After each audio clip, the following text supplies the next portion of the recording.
relationship between all the sub-learning outcomes and the main learning outcome. Now a standard computer will usually come up with most of the devices already built in, so it's a matter of if something goes wrong or if you want to some added feature, then you should know what to look for and how to do it yourself. The sort of experience you will get through by studying this course properly. Now with respect to the resources available, so the usual traditional approach will be the reference books available, what we have also recommended as part of the curriculum, and the other parts. So can you elaborate on that as well? Yes. Well, when it comes to hardware side, we actually have two reference books mentioned here. The reference one is Peter Norton's Introduction to Computers, the 6th edition, and reference 2 is Kottmuller's Upgrading and Repairing PCs, the 16th edition. So these are the two main reference books we will be referring when it comes to hardware. But in this second half of the syllabus, we also talk about software. So for this, we actually have an additional reference, reference 3, which is Ralph Steyer and George Reynolds' Principle of Information Systems, the 7th edition. So we expect that the students will need this book to follow chapter 6 in this particular course. And additional to this, we have released a student guidebook as well as a LMS. So like you told previously, students can do activities without risking damage to their own computer through the LMS. So we have actually put out some flash presentations where students actually can try dragging and dropping different components into different expansion cards into different expansion slots to see whether they fit in and to get an idea. So there are activities on the LMS which are very user friendly and easy to learn, and they don't have to risk the damage to their computer. So the textbooks are concerned, two of them are what you have been already using for the first 4 chapters, and one additional one because chapter 6 focus on the software aspect, which was not there in the other topics. You need to refer to a different textbook. So now it's not essential to go through each and every page or the entire textbook, because the textbook usually come with so many hundreds of pages. So 3 books, when you say, it will look too much for one particular course to for a student to go through. So how do you address the situation where the student can be more focused on what to look for in a particular book? Well, we have actually, the syllabus we have developed is very comprehensive. Like, it basically refers to a detailed set of topics and subtopics, and also it refers to the particular reference books and the pages in that particular reference book. Now, for example, we talked about learning outcome or a sub-learning outcome where students will be able to expand their computer system using expansion slots and expansion cards.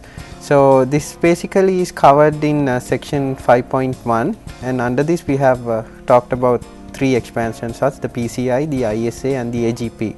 So here we have given out of reference 2, and we have shown the page numbers as well. So students should be able to focus and get the knowledge we require, because we actually don't do the teaching, so they should know what we are going to expect from them. So we have given them a very comprehensive syllabus to do this. So the syllabus itself will guide them what to look for, rather than just going through the entire book. Now we also mentioned about doing various activities for the learning process. So how does that assist, or how do you set about doing them? Well, yes. So relating to the same sub-learning outcome we were talking about, we have given in the syllabus, match a given expansion card to an appropriate expansion slot.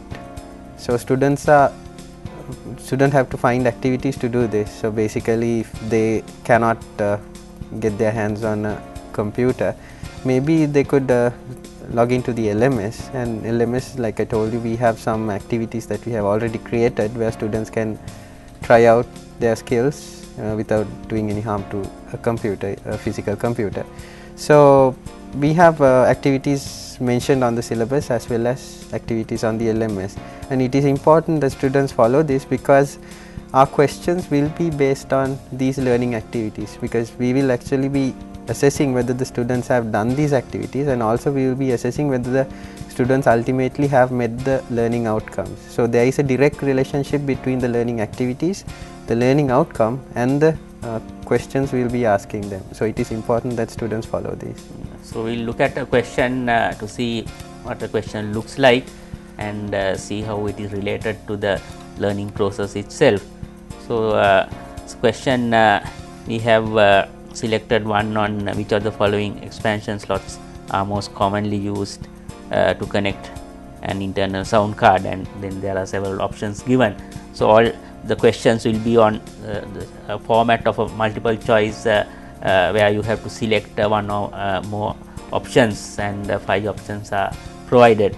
So now so if you haven't gone through the study program, you may not know how to select or which options are have to be chosen, and anyway if you are practically using it, you need to know to which slot to connect, otherwise it will not function or may cause whatever damage possible. So how do you set about finding out the content and solving this problem of answering this question? So well, actually they could refer the reference books as well as the student guidebook, and also since the computer field changes very rapidly, we try to keep the LMS updated as possible. So here for example we have a LMS example where we talk about the PCI cards. So if the students look at this, we have a brief explanation on the PCI slot and what type of cards are connected, and also maybe the bus width of the PCI slot. And also if students look at the right side, there are some icons. So in this the student should be able to see that there is a note icon, an activity icon, a video, and also a audio icon. So some of these are not available for all the topics we cover, but here students can easily click on the note icon and get further details on what they need to know. So if we look at the previous question, we can basically see that for example we talk about 5 slots here, or expansion slots. We talk about the AGP, which means accelerated graphics port. So in this case AGP is, you cannot connect a sound card to the AGP, but when it comes to ISA, that's a outdated expansion slot but still used in some computers. You have ISA sound cards, and if students had gone through the guidebook as well as the LMS, students will be able to detect that.